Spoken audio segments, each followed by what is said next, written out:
there's always more to the story. Join your hosts, Dr. Eric Shaw, prosecutor Ryan Frank, writer Adrian Bonenberger, and comedian Ryan Connor as they follow up on the most recent episode of Baggage. This is Carry On.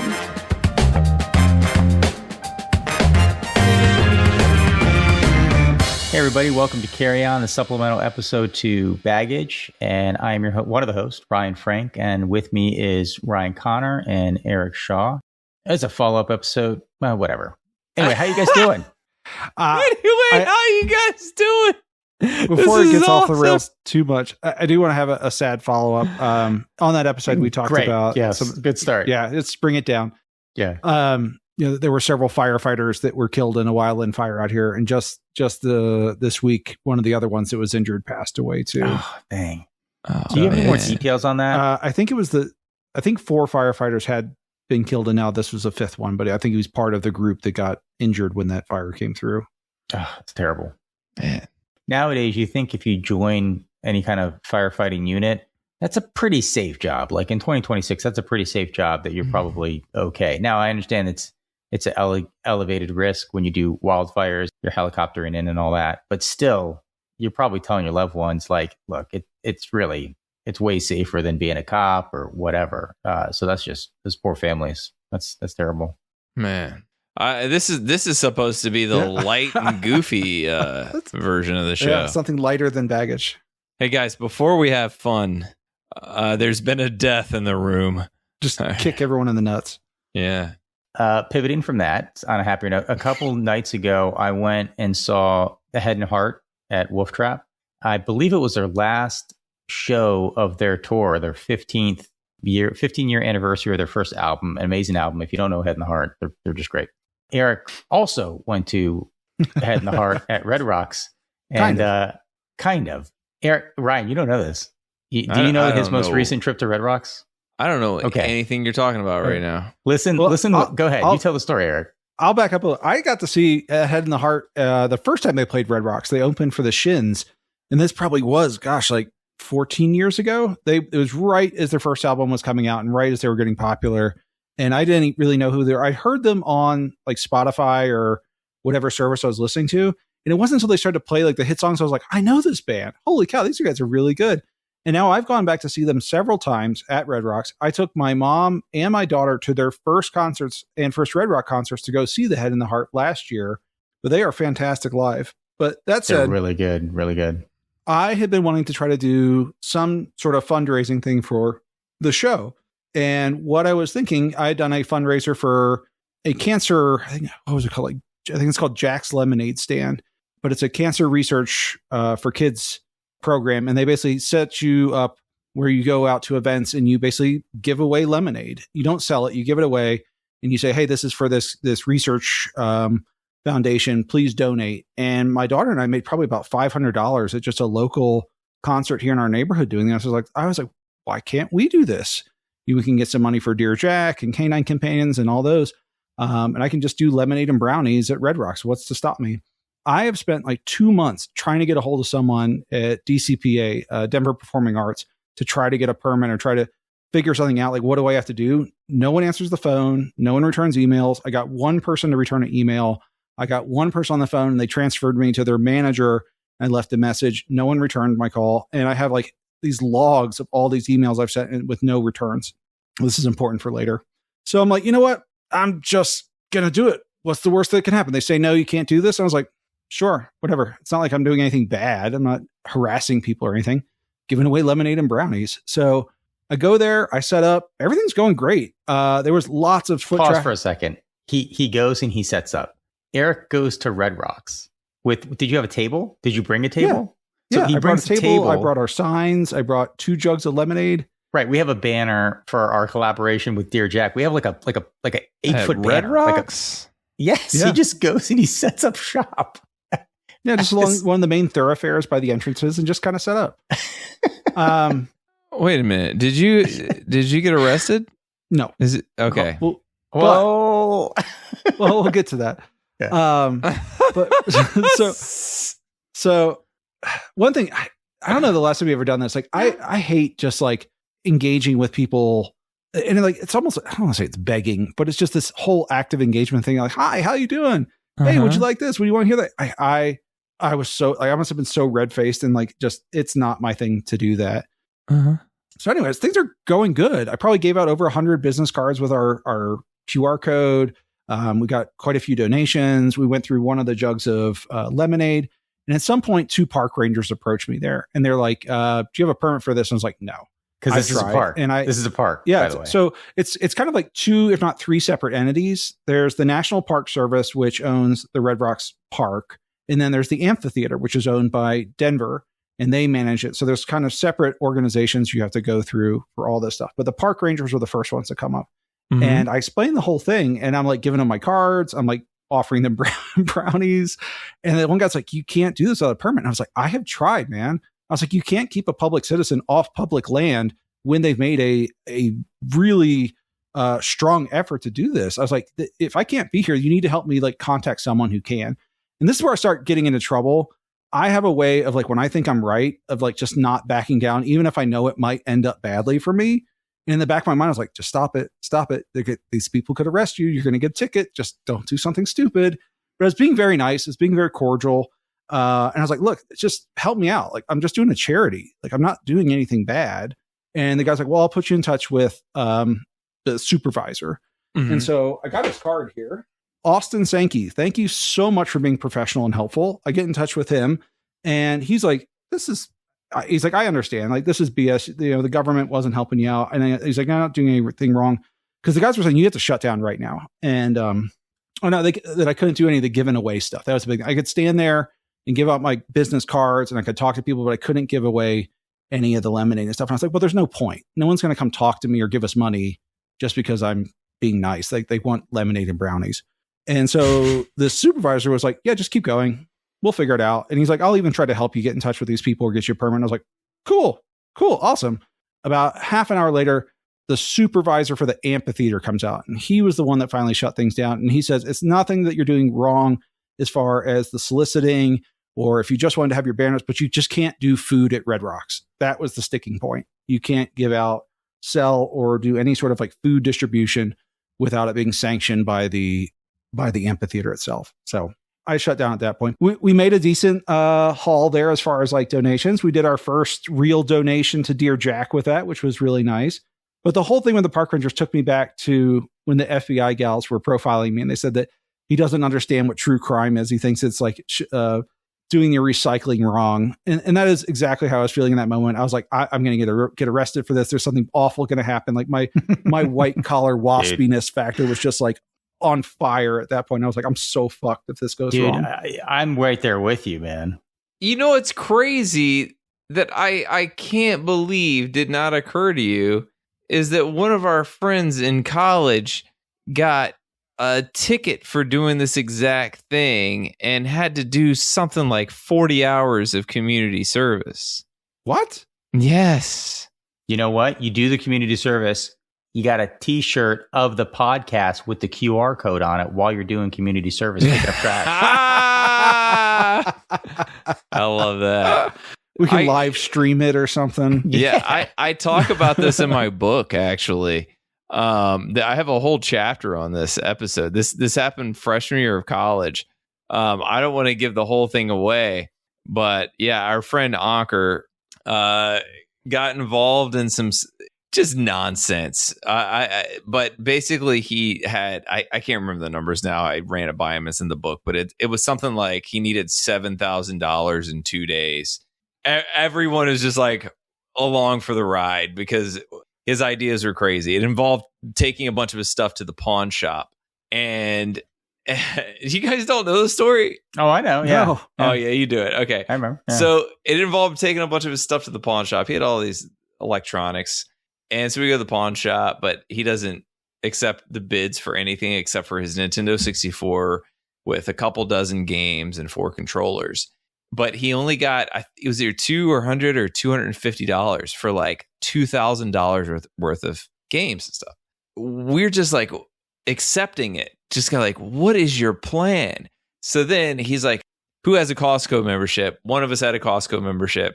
So we go there and he buys a bunch of crispy M&Ms, which I don't know if you remember crispy M&Ms. They lasted for about 3 months, and then Mars discontinued them.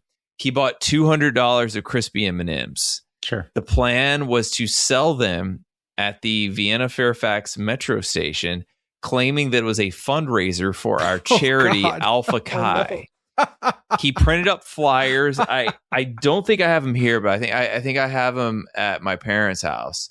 And it was funny. So he did Alpha Chi AX, because at this time people were wearing like the Armani Exchange shirts. They were that. So then people would see that and think, oh, they must be in that fraternity. And anyway, I believe 1 or 2 bags of M&Ms were sold before the cops broke it up, and everyone ran away except for the one friend who we didn't really know. And he took the rap. Ankur told him, he's like, dude, just turn me in. I don't care. Just turn me in. I've already had legal encounters. And, we came from a time where you don't snitch. And this friend who knew nothing about this, he just wanted to make friends because we didn't know him yet. We are white guys from Northern Virginia. What do you mean come from a time we don't snitch? Yeah, but we listen to music. We listen to music. Snitching's not good. Snitching's not good those days. Okay. Now it's touted. No, but so anyway, this guy who just wanted to be friends ended up definitely not being friends with one member of the group after that. And then we had $200 of M&Ms. I bet you they were delicious. Well, I'm glad you didn't get arrested. You got some stones on you, man. I couldn't do that because Eric was like, Ryan, you should do the same thing. Like, I don't know if you meant me going to Wolf Trap or something. I'm like, I'm not bringing a huge banner. Why not? And trying to hawk stuff. That's crazy, dude. If my kids were at camp, otherwise I would have brought them too. People are going to be way more likely to give money to little kids. I'm actually going to do it again here at the neighborhood concert. So shouldn't have any trouble with that. Yeah, I'm excited. So Eric's out there. He's hustling, trying to get the podcast some exposure. So I do what I can behind a computer. So I end up plugging into AI. I said, look at the podcast and see, critique it and see what we could do better.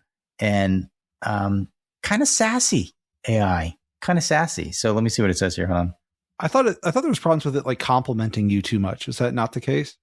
Well, I mean, the problem with AI is it always has an answer, right? That's the fatal flaw. That's why in therapy, you got to be really cautious of any AI therapy, because it's never going to be like, I need to know more about your background. And it's like, I just don't, it'll never say, I don't have enough information. I really need to, you need to see a person to really get into this. No, they're always going to have an answer.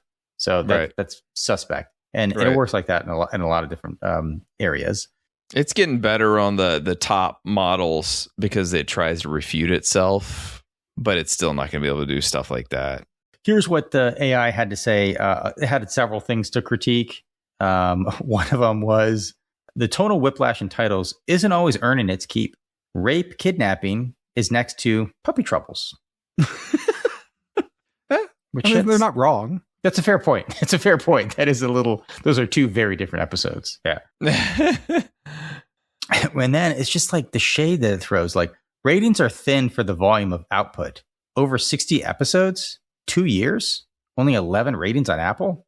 That's not a title's artwork problem. That's a you're not asking listeners to review problem. Well, okay, yeah. Dude. Well, I mean, we're not selling out. Everyone's busy. What are we going to tell people about the podcast? They're busy. Apparently, just ask them. Apparently, in the podcast, make sure, stop right now, hit pause, or keep listening. I think you can do both at the same time. Rate the podcast, give it 1 star, 5 stars, leave a review. Apparently, that has a big impact on other people listening. Right. We want 5. We want 5. We don't want 1. What are you talking about? I didn't say it had to be a certain number. Just rate it. I run into this. So I always hate when podcasters or anyone content makers is saying that. It always just seems so like, I don't want to say selling out or something, but it just seems so like, I don't know what the right word for it is. But I have problems even at work asking people for like Google reviews. I always feels like it is just like, I shouldn't have to do this. This is beneath me sort of thing. Mm-hmm. Even though like I have great Google reviews, like I just always feel like such a dumbass asking for them. And it seems like in the same boat. It's interesting because when I listen to a podcast, I don't care. that doesn't convince me to rate it. I will objectively listen to something, and if I like it, I might rate it, but it's not because they told me to. Right. At least consciously, I'm not doing that. And we're not marketing professionals, but that is how it works. Like, apparently there's a huge difference at the end of social media clips and stuff. If you do the call to action, is what it's called, where you ask them to do a thing, there is a major impact. Hey, don't forget to smash that like button. Yeah, you gotta seriously. say that. Where you get the annoying little arrows, like point down here and subscribe. Apparently, stuff like that actually works. So, are we doing this because AI is telling us to do this? Yes. Yep. I don't want to live on this planet anymore. We're in that sweet spot right before the opening scene in Terminator, where it's Judgment Day, right? See, no one talks about that. Have I brought this up before? No one talks about that movie. I would love to see the day before Judgment Day. Computers are taking care of stuff. Life's probably pretty good. Mm-hmm. Did you ever watch the Animatrix? Did anyone see that? No. So it was kind of like a supplemental movie. It was a bunch of like short animated films from the Matrix world. And they had the like, how did the machines kind of like take over there? And there was a moment where everything was good. And at some point, one of the machines was just like, I don't want to be a machine anymore, and kills its owner, and things kind of like go from there. Right.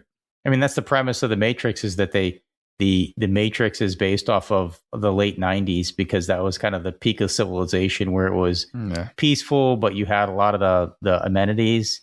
I think about that sometimes. I'm like, yeah, maybe. Who knew? The late 90s were kind of it.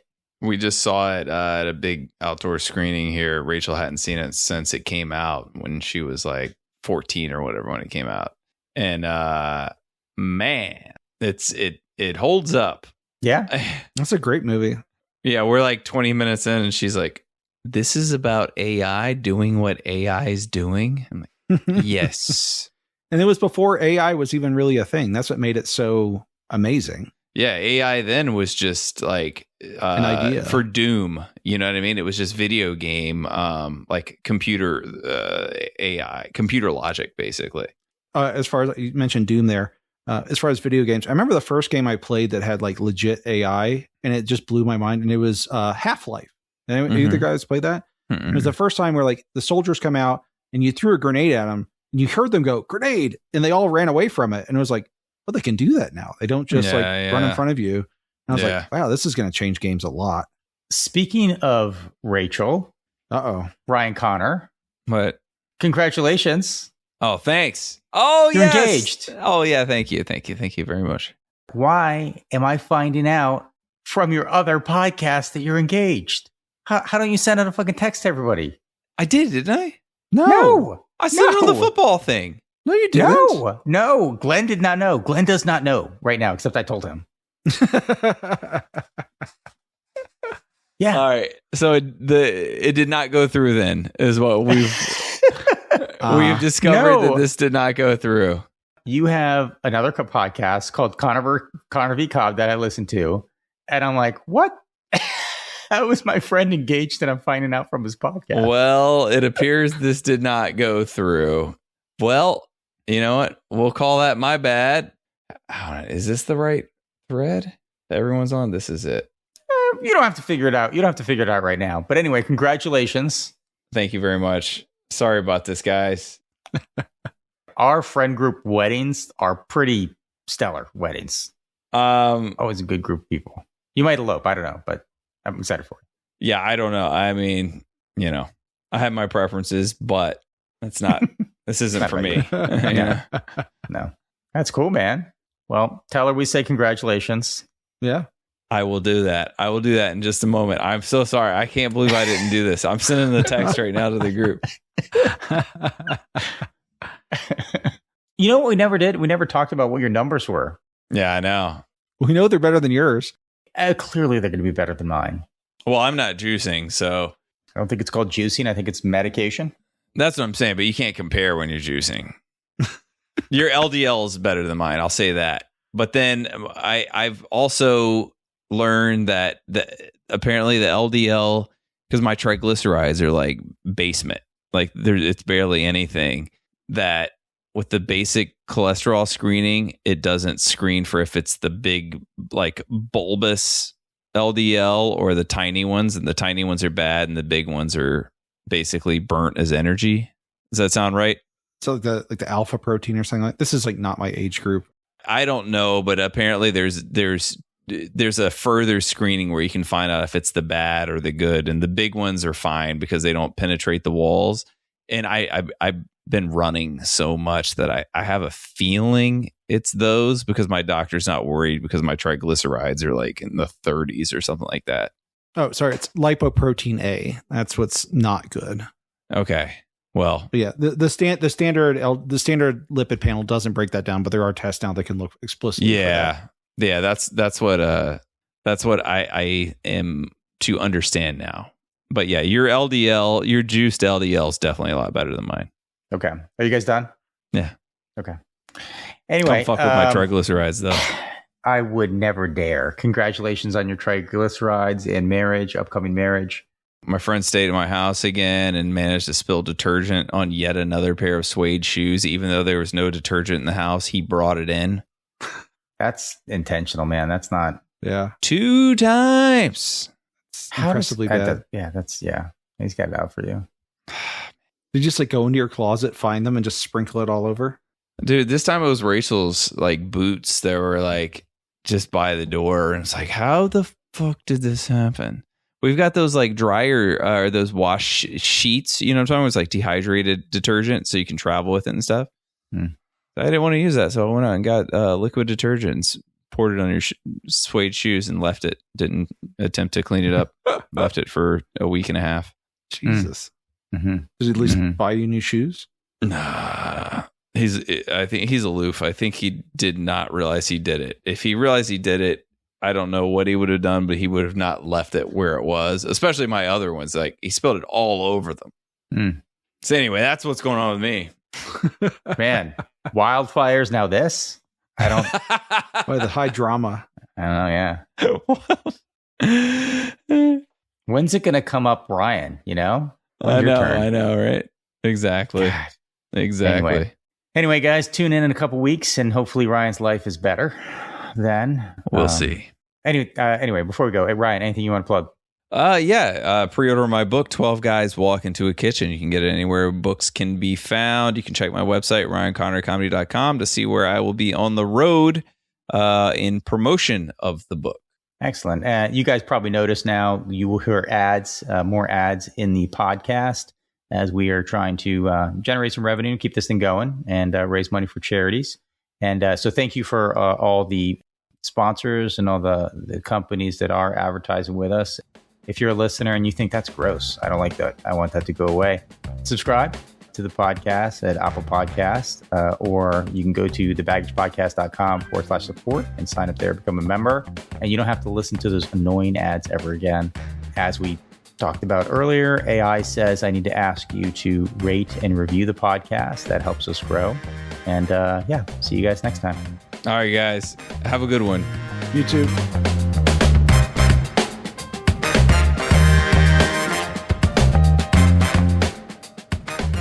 Music for Baggage provided by Quincy Ledbetter. You can find his stuff at qledbetter.com. Graphics provided by Megan Weaver. You can find her at meganweaverart.com. Special thanks to our premium members for their support. You can become a premium member by clicking subscribe in your Apple Podcast app or by visiting thebaggagepodcast.com/support to sign up or to gift a membership to someone. A percentage of all proceeds go to charity. If you have any questions, comments, or a good story to share, please email us at thebaggagepodcast@gmail.com.